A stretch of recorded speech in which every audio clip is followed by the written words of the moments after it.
Hello, my friends, and I hope you're having a fantastic day. Today, the short list for the Golden Joystick Awards Ultimate Game of the Year has come out, and I thought we'd go through them, just one at a time as listed. It's an interesting list for sure. The first one they had here is Animal Well, which is not one I'd heard of. About this game, hatch from your flower and spelunk through the beautiful and sometimes haunting world of Animal Well, a pixelated wonder rendered in intricate audio and visual detail.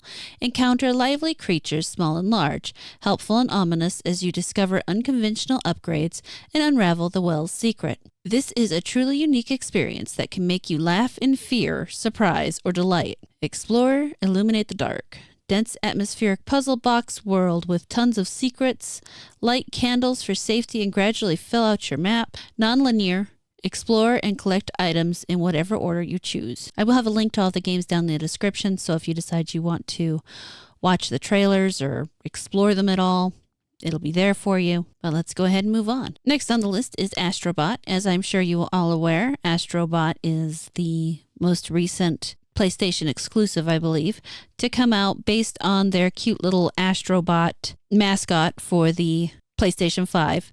And, a lot of people have really enjoyed the game from what I understand. It's really cute. I probably should play it at some point. I do have a PlayStation 5, so I could. And it does look adorable. It's one of those, I would almost call it a kiddie game that adults can enjoy as well. So not too surprised that made it on there. Actually, no, I take that back. I'm a little surprised that made it on there. Doesn't quite seem the type of thing you would normally see, but we are in an era where there really isn't anything great or creative coming out. And I lied, these appear to be in alphabetical order. Next on the list is Balro. Balro is a poker-inspired roguelike deck builder, all about creating powerful synergies and winning big. Combine valid poker hands with unique joker cards in order to create varied synergies and builds. Earn enough chips to beat devious blinds, all while uncovering hidden bonus hands and decks as you progress. You're going to need every edge you can get in order to reach the boss blind, beat the final ante, and secure the victory. The definitive poker roguelike experience. Endless possibilities, every pickup, discard, and joker can dramatically affect the course of your run.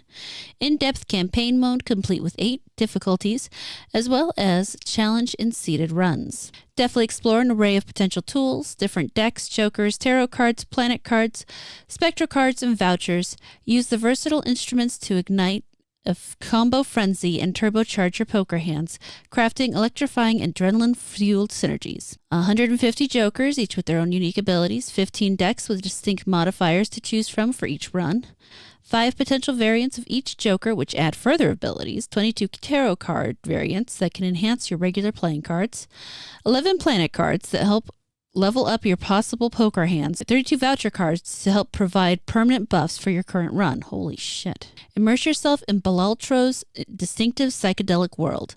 Let the synthwave soundtrack wash over you. Wind down and escape the daily grind and prepare to enter the ultimate roguelike flow state. Improve your collection and discover new cards and secrets with every single run. Make use of the in-depth stats screen to study your best hands, most used jokers, and more. Immerse yourself in the CRT fuzzy and enjoy detailed handcrafted pixel art. It's interesting. Definitely not the type of game I'd play. Next on the list is Black Myth Wukong. I'm sure most people are aware of what this game is about, but I do honestly believe it deserves to be on the list. It's done well. People seem really happy with it. It's a game I've even heard of. So other than Astrobot, that's a first on this list. Well, I guess it's a second on the list. So about the game, Black Myth Wukong is an action RPG rooted in Chinese mythology. The story is based on The Journey to the West, one of the 4 great classical novels of Chinese literature. You shall set out as the destined one to venture into the challenges and marvels ahead, to uncover the obscured truth beneath the veil of a glorious legend from the past. Explore a land of vast wonders, a world unseen where wonders gleam, and with each stride a new scene streams. Enter a fascinating realm filled with wonders and discoveries of ancient Chinese mythology. As the destined one, you shall traverse an array of breathtaking and distinctive landscapes from the classical tales, composing an epic adventure that is seen anew. Right, next. Call of Duty Black Ops 6. I'm sure most people know what Call of Duty Black Ops is. I'm sure they know that this is the 6th one. But you know what? I'm going to go ahead and do the about the game anyway, because consistency or something, I don't know. Forced to go rogue, hunted from within. This is Call of Duty Black Ops 6.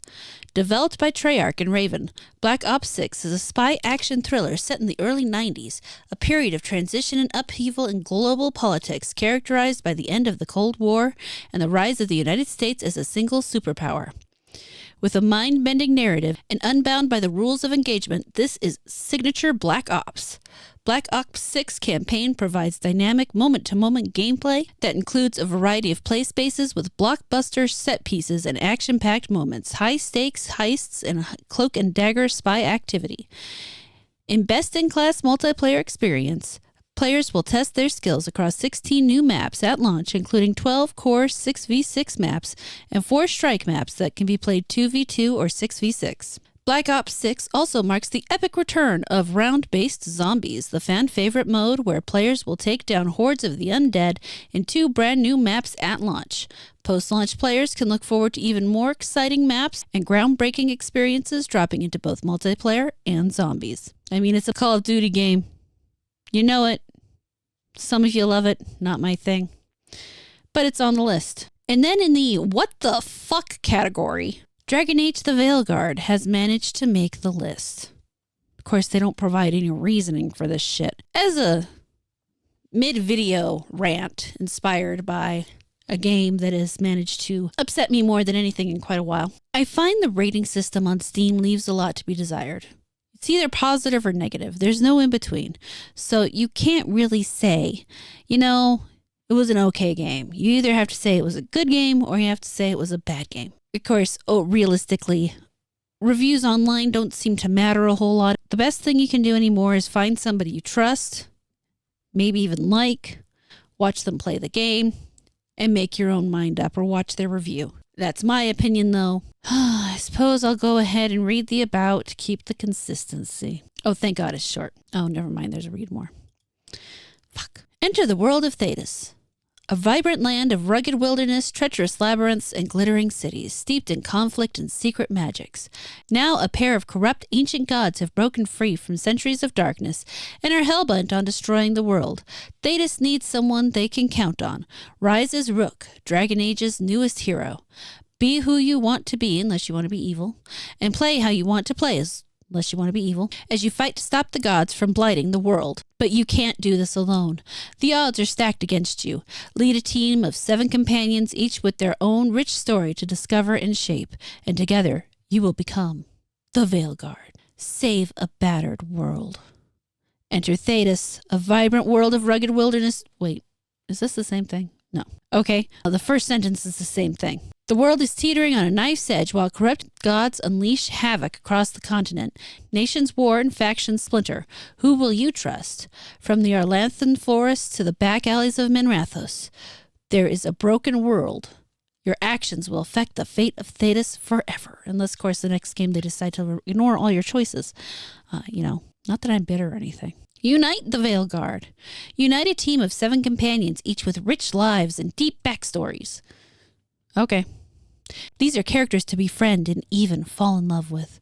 Among them an assassin, a necromancer, a detective, each and all bringing their own expertise and unique abilities to the fight. You are never alone.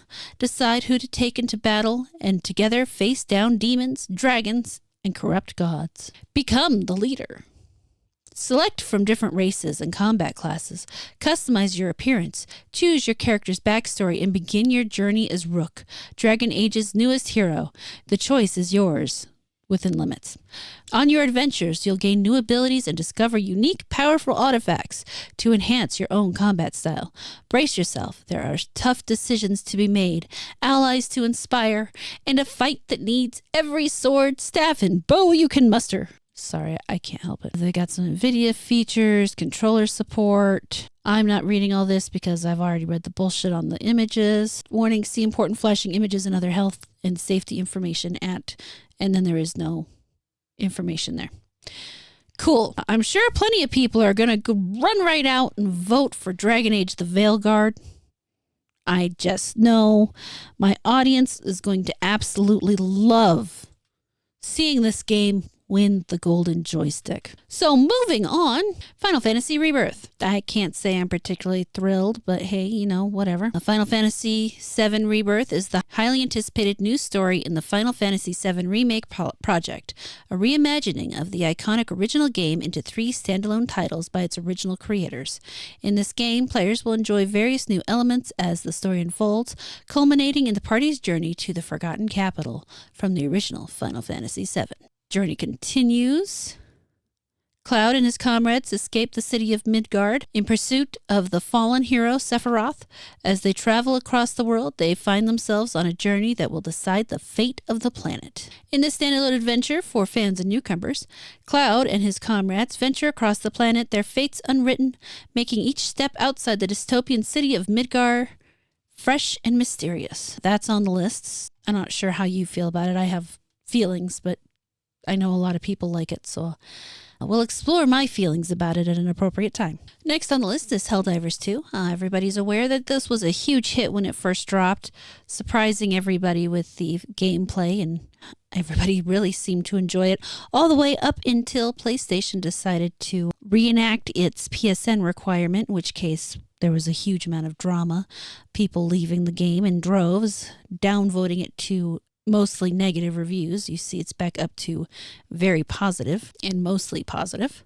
And then it had some other problems where the game runners seemed to not necessarily be making the choices the player base thought was the best. They've seemed to have rebounded to some degree at this point. Let's go ahead and check out about this game. The galaxy's last line of offense. Enlist in the Helldivers and join the fight for freedom across the hostile galaxy in a fast, frantic, and ferocious third-person shooter. Urgent broadcast. Super Earth Armed Forces. Freedom, peace, democracy. Join the greatest military force the galaxy has ever seen and make this a safe and free place to live. And you get to shoot a bunch of bugs. I played it once, twice. It was fun.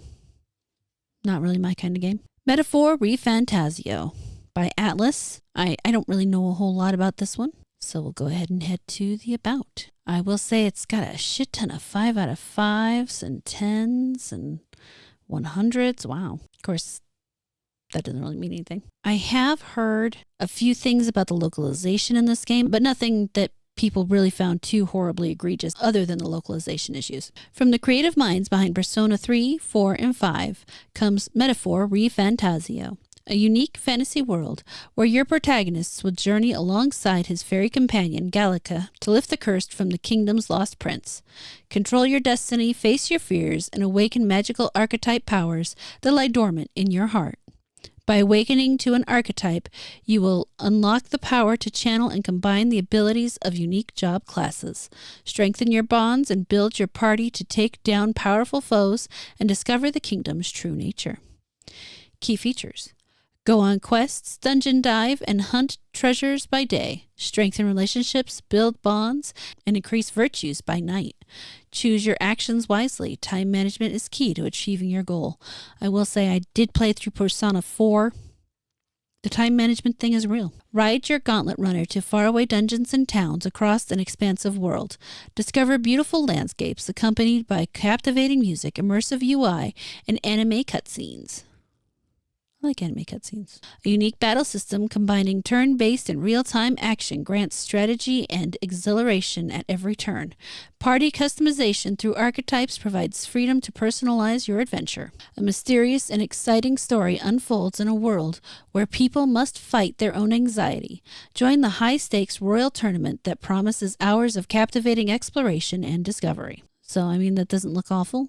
Could be cool. Atlas also released Scarlet Nexus, which I played through that one. That one was fun. Satisfactory, which just recently came out of early access into their full release by Coffee Stain Studios. Satisfactory is a first-person open-world factory-building game with a dash of exploration and combat.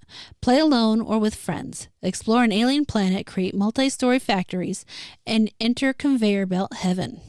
There's actually a guy who does these YouTube videos. He pushes it so hard until the whole game breaks. It's hilarious. I love it. Construct. Conquer nature by building massive factories across the land. Expand wherever and however you want. The planet is filled with valuable natural resources just waiting to be utilized. As an employee of Fix-It, it's your duty to make sure they come to good use.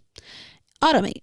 Construct your factories with gracious perfection or build intricate webs of conveyor belts to supply all your needs. Automate trucks and trains to reach your faraway outposts, and be sure to handle liquids properly by transporting them in pipes. It's all about minimizing manual labor. Explore and exploit.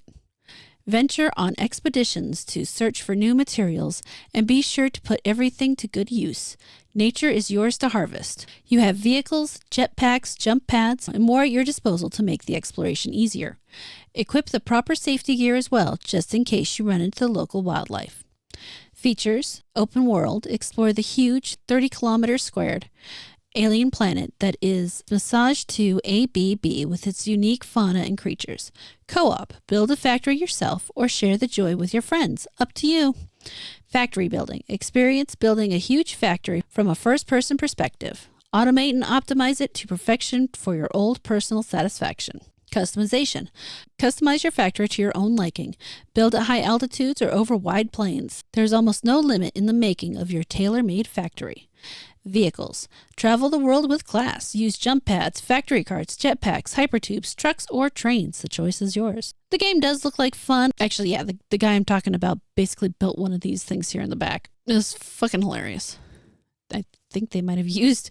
Oh, Let's Game It Out. Yeah, this is one of his pictures. That's funny. But Satisfactory, from what I've seen of it, looks okay. Silent Hill 2, the remake. They should actually have this labeled remake on here, but it's not. Let's see about this game. Having received a letter from his deceased wife, James head to where they share so many memories, in the hopes of seeing her one more time. Silent Hill. There by the lake he finds a woman eerily similar to here. My name is Maria, the woman smiles. Her face, her voice. She's just like her. Experience a masterclass in psychological horror, lauded as the best in the series, on the latest hardware with chilling visuals and visceral sounds. High-end graphics and sounds. With ray tracing and other cutting-edge technical enhancements, the world of Silent Hill and its unsettling ambience is even realer than before. And with the inclusion of new immersive soundscapes, you'll feel like you're standing in the thick of it. Larger environments. Explore locations and buildings that were once inaccessible or are newly added in the remake. Enjoy the same acclaimed story, even while you're experiencing the town of Silent Hill with fresh eyes across an expanded map. Over-the-shoulder camera. The remake moves from the original fixed camera's viewpoint to an over-the-shoulder perspective, putting you closer to what James sees, and for a more thrilling, more immersive experience as you explore the town and come face-to-face with monsters. Evolved combat gameplay. Familiar weapons like the steel pipe and handgun make their return, but now with an updated combat system. Avoid attacks with carefully timed dodges, aim down sights, and more, making monster encounters more engaging and nerve-wracking than ever. And I know that some people had a problem with some of the character design choices. I didn't hear a lot of complaints about the gameplay other than feeling not as scared. But from what I've seen from most people, they seem to have enjoyed it. And last but not least, Tekken 8, a fighting game. About this game, get ready for the next chapter in the legendary fighting game franchise Tekken 8. 32 fighters for a new generation. Completely redesigned character visuals, elaborate, highly detailed models built from the ground, and high-fidelity graphics break the limits of new generation hardware by adding a new weight and atmosphere to Tekken's signature battles. Vivid environments and destructible stages combine to create an overwhelming sense of immersion, creating the ultimate gameplay experience. New game, new rivalry. Fist meets fate in Tekken 8. Wonder if they meant to rhyme. Holding a record for the longest-running video game storyline, the Tekken series begins a new chapter as Tekken 8 continues the tragic saga of the Mishima and Kazuma bloodlines, and their world-shaking father and son grudge matches starting from 6 months after the closure of the last match. The story of Jin Kazuma's growth and determination marks a new chapter in the timeless saga. The new battle system, Heat, dials up the aggressive nature of battles. while maintaining the play feel and tactics unique to the Tekken series. The intensity of battles is greatly enhanced by the destructible stages. Unleashing super moves like Rage Arts is sure to enthrall both players and spectators alike. All of these hard-hitting mechanics come together to make Tekken 8 the most exciting installment in the series to date. In the new single-player mode arcade quest, craft your own unique avatar and embark on your new Tekken life. Battle your way through a variety of rivals across multiple arcades as the story unfolds, all while mastering the basics and practical skills in Tekken 8. Unlock a variety of customizations for characters and avatars as you progress. And in case, for any silly reason, you actually doubted me, here is the tweet to the Golden Joysticks, where they do in fact list all of the games that are on it, the Ultimate Game of the Year shortlist. It seems like a very confusing list to me. Sheepsidian was pointing out to me that they left out Stellar Blade, and they also left out Warhammer Space Marine 2 and Pal World, all of which released and had a really good year. Any one of them, I would happily see any one of them on the list over Dragon Age myself. And Animal Well, I don't even know what the fuck that is. I don't know. I will include the links to all of these down in the description. I will also place a link to the Golden Joystick post on X if you want to check that out and go ahead and vote. Personally, like I said at the beginning, I am not feeling award shows, and especially not this one. I can kind of tell just from the list that they're not really, well, they're just part of the market and part of the media. So they're doing what they do. But I thought you guys might be interested in seeing what was on the list. I'd love to hear your thoughts, what you think they've left out, what you think, what you're excited about. Do you think any of these really deserve the title of Ultimate Game of the Year? I would like to hear your opinion. Thank you so much for watching this video. I really hope you enjoyed it. Please like, comment, subscribe, and turn on the notifications. If you really liked it, you can feel free to share it around, and I will catch you later.